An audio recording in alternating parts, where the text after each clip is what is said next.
근래 들어서 여러 교우들께서 저에게 이것저것 먹거리를 주십니다. 간식거리도 사다 주시고, 오랜 시간 동안 목양실에 있는 냉장고가 사실은 텅텅 비어 있었는데 지금 열어보면 아주 그득그득합니다. 그래서 냉장고 문을 열 때마다 괜시리 기분이 참 좋습니다. 또 어떤 때는 어느 교우인지는 모르겠는데 목양실 그 문고리에 봉투를 이렇게 걸어놓고 가십니다. 그러면 그 봉투 안에는 먹거리나 간식거리를 담아놓고 가시더라고요. 굳이 누군지 찾으려고 하지 않습니다. 그냥 그 봉투 들고 들어가서 봉투 붙잡고 감사의 기도를 드립니다. 뭐 아시는 것처럼 사실 밥 먹자 그래도 제가 안 다니죠. 뭐 이거 가져가서 드세요 그래도 괜찮아요, 필요 없어요. 뭐 이런 얘기 많이 들어보셨을 겁니다. 참 사실 처음에는 어색하고 좀 불편했습니다. 그렇게 받는 게 그렇게 뭐 좋은 느낌이 아니었습니다. 원래서부터 성격 자체가 그러하긴 하지만 이런저런 경험이 보태지다 보니 받는다, 누군가로부터 무엇인가를 받는다는 것이 그렇게 익숙하지 않았습니다.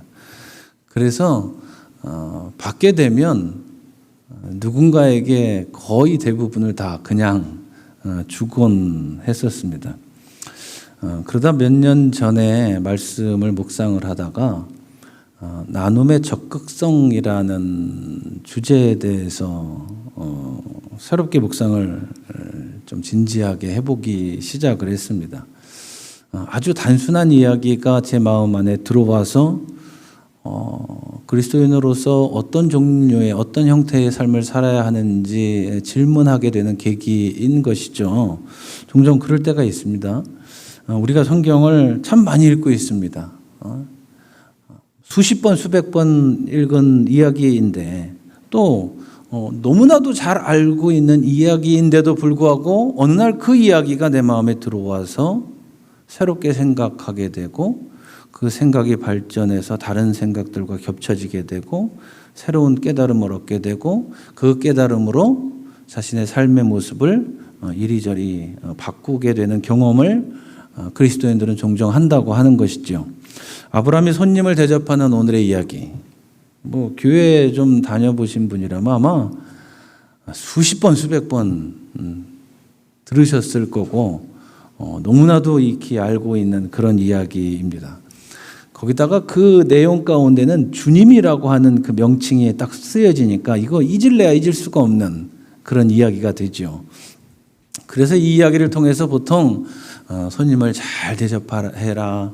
부지불식간에 손님을 대접하다가 주님을 대접하는 것이 될 수가 있다. 최선을 다해서 손님을 대접을 해라. 네가 가진 최고의 것으로 손님을 대접해라. 이런 가르침들을 서로 나누곤 했습니다. 그리고 맞습니다.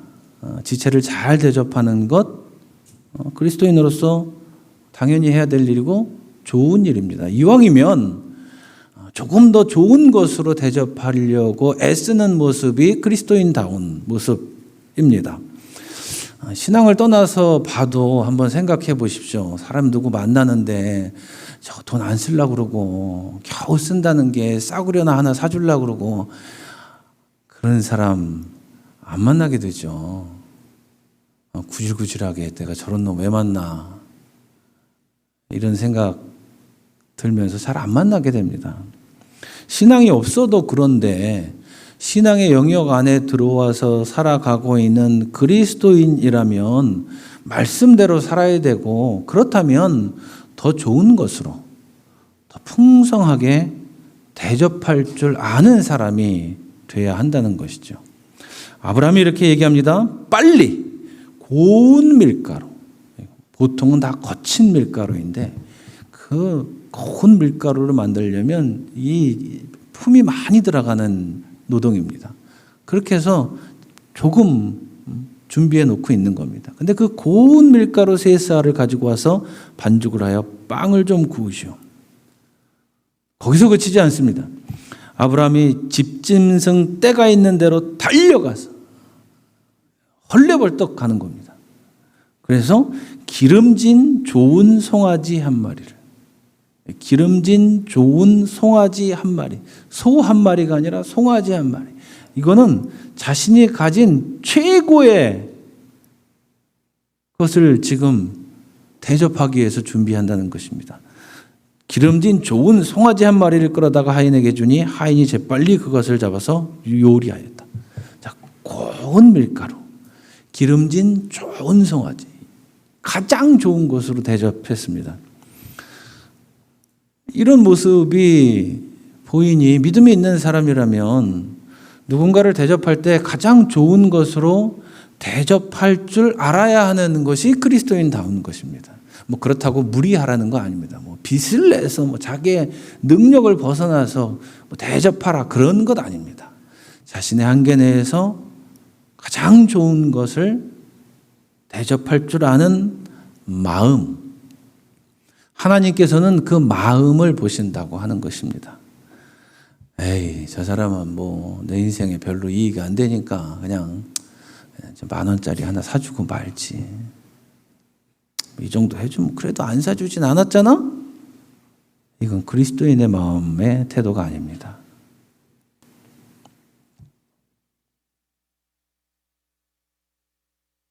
하지 말아야 됩니다. 차라리 사지 마세요.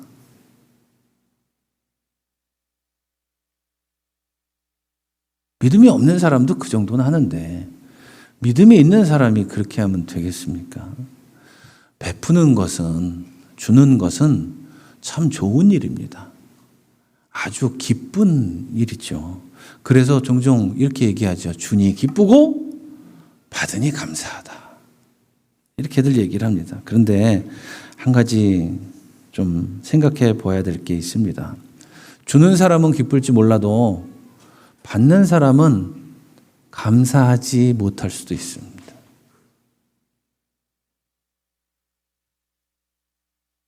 정확하게 표현하자면 감사할 수 없는 경우도 있습니다. 마음이 뒤틀려서 그렇습니다. 그 사람이 악해서 감사하지 않는 것 아닙니다. 그냥 살다 보니 그저 그렇게 된 겁니다. 감사할 줄 모릅니다. 왜? 받는다는 사실 그 자체가 내가 연약하게 느껴지고 무능하게 느껴지고 또 어찌 보면 인생의 실패자가 되어서 그저 누군가에게 받고만 살아야 되는 것 같아서 자존심이 상해서 감사할 수 없는 겁니다. 그럴 수 있습니다. 얻어먹는 게 부끄러워요. 얻어먹는 게 화나요. 얻어먹는 게 짜증나요. 자존심 상해요. 근데 그럴 수 있습니다. 충분히 그럴 수 있습니다. 그래서 일반적으로 주니 기쁘고 받으니 감사하다라는 말을 함부로 쓰기가 좀 꺼려집니다. 저만 해도 그랬습니다. 선교사로 살아갈 때, 근 20년 가까이 선교사로 살아갈 때 그 오랜 시간 동안 후원받는다는 것이 그리 마뜩하지 않았습니다. 그래서 방문하는 교회나 후원하는 교인들을 만나도 후원 좀 해주세요. 도와주세요. 이런 말 거의 안 했습니다. 제 기억으로는 딱 2번, 아주 가까운 분들께 딱 2번, 그것도 반 농담하는 식으로 해본 기억이 있습니다. 왜 그렇게 말을 안 했냐고요? 자존심 상했어요. 아니, 내가 무슨 무능력자도 아닌데 하나님은 선교사를 시키셔가지고 이렇게 그지 새끼같이 맨날 의도로 다녀야 되고 받아먹어야 되고 뭐 진짜 자존심 상하고 그래서 그 20여 년 가까운 시간 동안 매일매일 하나님 앞에 기도할 때 하나님 이렇게 살아야 돼요 나? 자존심 상하게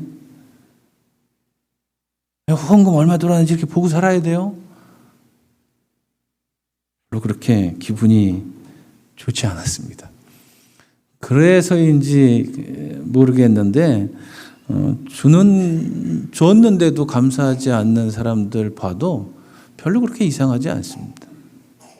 쟤는 왜 내가 줬는데 감사하지 않아? 뭐 그런 생각 들지 않습니다. 그냥 아무 반응이 없어도 그냥 신경 안 씁니다. 뭐 그냥 주고 끝. 그냥 그러고 맙니다. 어차피 내 것도 아닌데. 어차피 내 것도 아닌데 하나님께서 나를 통해서 저 사람에게 줬으니까 잊어버리고 말아야지. 뭐 그렇다고 100% 완벽하게 제 감정이 그렇다는 것은 아닙니다. 저도 사람인데요. 가끔은 좀 아쉽죠. 서운하지는 않지만 아쉽죠. 옛날에 후배 목사님 차가 운행을 하다가 고장이 나가지고 수리비가 600 정도 든다고 그러더라고요. 어떻게 하나. 잠시 기도를 하는데 마음에 계속 걸리더라고요. 600이 어디 있습니까? 그냥 카드 긁어서 600만 원 보내줬습니다. 그런데 그놈의 자식이 고맙단 말을 안 해요, 여태까지. 근 7, 8년이 지났는데. 진짜요.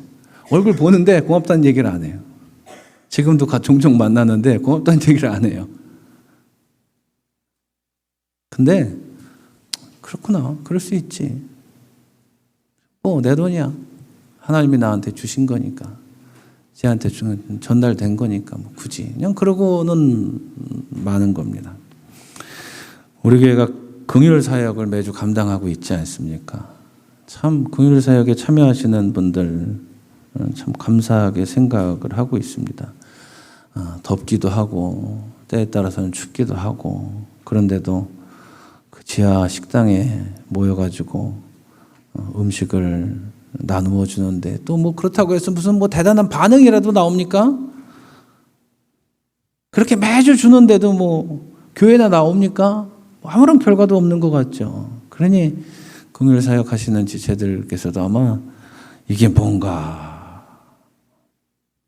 그러실 수도 있을 것 같습니다. 그런데 이렇게 생각하시면 어떨까 싶습니다. 음식을 받으시는 분들은 마음으로는 감사하고 있습니다. 마음으로는 감사하고 있는데 표현하기가 싫습니다. 얻어먹는 게 당당한 일도 아니고 감사하다고 하면 자존심도 상하고 인생의 패배자 된 것 같고 그래서 감사하다고 말로 표현하지 못할 수도 있다는 거 한번 좀 생각해 보셨습니다. 어저께 이런 쪽지가 왔어요. 종이를 띡 찢어서. 그리고는 이렇게 썼더라고요. 더운 날씨에 음식 만드시느라고 얼마나 고생이 많으십니까? 너무 고맙게 먹고 있습니다. 주님의 은총이 함께하길 빌겠습니다. 사모님과 배달 청년께도 감사드립니다. 이용만 드림. 전 누군지도 모릅니다. 제가 이거 보고 이분 참 용기 내셨구나.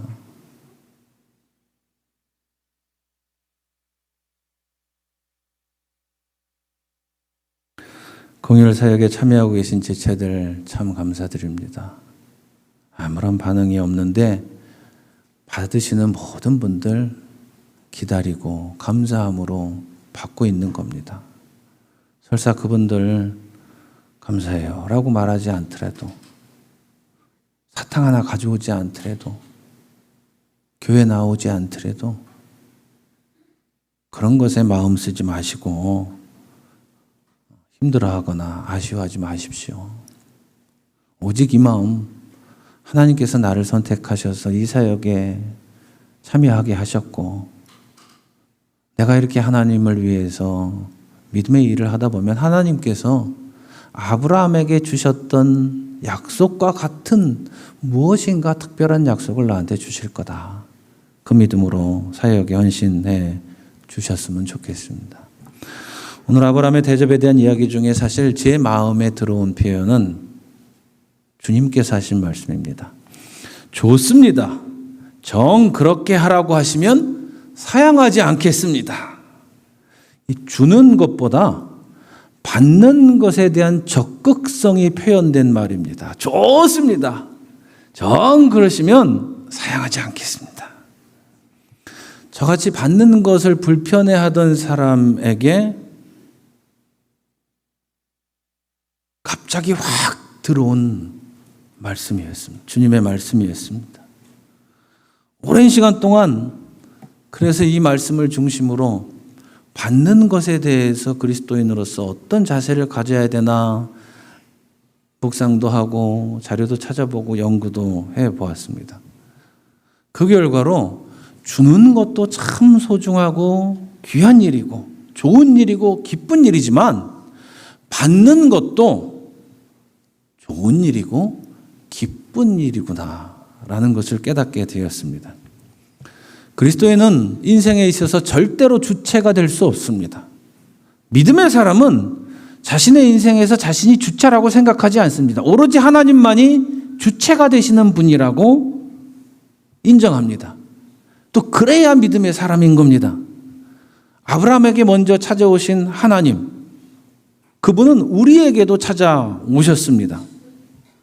아무런 조건을 채우지 못했는데도 아브라함을 찾아오신 것처럼 뭐 대단한 사람이 아닌데도 불구하고 아브라함을 찾아오신 것처럼 우리 또한 아무런 조건을 갖추지 못했는데도 연약함이 있는데도 부족함이 있는데도 인간적인 단점이 너무나도 많은데도 불구하고 먼저 우리에게 찾아오셨습니다. 그리고 그분의 은총을 먼저 베풀어 주셨습니다. 우리가 요구하지 않았는데도 불구하고 우리에게 그분의 사랑이 무엇인지를 보여주셨습니다.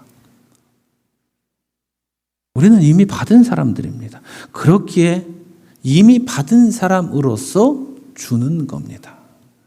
주거니 받거니 이 말이 정확한 것 같습니다. 그리스도인은 서로가 서로에게 주거니 받거니 할 줄을 알아야 합니다. 주께 받았으니 주님으로부터 받았으니 그 받은 것들 가운데 무엇인가를 누군가에게 주고 또 그 누군가는 주님께로부터 받았으니 그 받은 것을 나에게 주고 즉 받고 이것이 그리스도인의 삶의 모습인 것 같습니다. 우리가 경계해야 될 단 한 가지는 주님께 받았다는 생각 없이 내가 노력해서 내가 이루었어. 내가 힘쓰고 내가 애써서 이것을 만들었어. 그러니 이건 내 거야. 그러니 주더라도 내 걸 주는 거야. 이걸 조심해야 합니다. 받는 일 또한 마찬가지입니다. 주님께서 이 지체를 통해서 나에게 주시는 거구나. 이 마음을 가져야 됩니다. 괜히 자존심 상해할 필요도 없고 마땅히 할 필요도 없습니다. 하나님께서 이 사람을 통해서 나에게 이것을 주시는구나. 그러니 기뻐해야 합니다. 나에게 주시는 하나님을 생각하니 기쁘고 주는 것의 통로가 되는 저 믿음의 지체를 바라보니 기쁘고 나도 받으니 기쁘고 이것이 성경이 가르치는 그리스도인의 사고방식이어야 한다는 것입니다. 그렇지 않으면 교만한 생각 될 수밖에 없습니다. 내가 주니 내가 받으니 이것은 교만한 생각입니다. 왜? 거기는 하나님의 주권이 아무것도 나타나 있지 않기 때문에 그렇습니다. 그런 의미에서 보면 저는 참 교만한 사람이었습니다. 저는 주는 게 좋았습니다. 주면 좋잖아요. 주는 행위 자체가 기쁘고 내가 주면 그래도 쟤보다는 좀 내가 나은 것 같잖아요. 즉 우위에 서 있다는 무의식적인 생각이 제 안에 자리 잡고 있었던 것입니다. 가난해, 부족해, 연약해, 무식해, 밥이 됐든 돈이 됐든 지식이 됐든 내가 이렇게 주니 이렇게 어깨가 으쓱하고 그래도 내가 너보다는 좀 낫다라고 하는 이 무의식적인 사고방식이 하나님 앞에서는 교만이었다는 것입니다. 또한 받는 거 싫어. 이거 왜 날 줘? 네가 뭔데 날 줘? 네가 나보다 낫다는 얘기야? 하나님이라고 하는 그분이 내 삶에서 빠져 있으니 교만했던 겁니다. 전 참 교만했었습니다. 그래서 요즘에는 주님께서 말씀하신 것처럼 같은 말을 마구 남발하고 있습니다. 이거 드릴까요? 네, 주세요. 이거 드실래요? 네, 주세요. 제가 우리 어르신들이 작년인가요, 재작년 콩국수 먹으라 그래가지고 열심히 먹었잖아요. 제일 싫어하는데 콩국수 정말 싫어하는데 목사님 드셔. 네. 그럼 먹었잖아요. 이거 사드릴까요? 네. 더 나아가서는 올해는 이런 말도 해봤습니다. 나 하드 사줘요. 이런 말도 해봤습니다. 대신 이것은 잊지 않습니다. 받은 것에 감사해서 나에게 베푼 그 지체를 위해서 중보하고 나보다 더 많은 복을 누리는 삶을 살아갈 수 있는 지체가 되게 해달라고 잊지 않고 저는 기도합니다. 작은 것이든 큰 것이든 서로 주거니 받거니 한번 해봅시다. 그 안에 하나님께서 주신 것을 감사하고 하나님께서 나누게 하신 것도 감사하고 다른 지체가 나에게 주는 것도 기뻐할 줄 아는 신앙인의 모습을 한번 만들어 봅시다. 가만히 생각해 보면 성경대로 산다는 것 참 아름다운 인간으로 살아간다. 인간다운 인간으로 살아간다. 인간답게 살아간다는 것과 완벽하게 일치하는 것 같습니다. 끝없는 소요에 대한 갈망 버리면 그런 기쁜 삶을 살아갈 수 있게 됩니다. 주니 기쁘고 받으니 기쁘고 움켜쥐려고 하면 할수록 손가락 사이로 흘러내리는 것들로 인해서 가슴 아파하고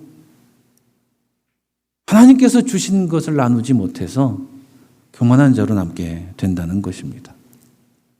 그러니 하나님께서만이 우리의 공급자 되심을 믿고 하나님께서 주신 것을 많이 풍성하게 좋은 것으로 주고 또 기쁘게 받고 받은 이후에 나도 주고 받은 사람이 또 나한테 줄 때 기뻐하고 다른 사람에게 또 줘서 나도 기쁘고 이런 주거니 받거니 하면서 기쁜 삶을 사시는 하나님 나라의 자녀 되시기를 우리 주 예수 그리스도의 이름으로 소망합니다.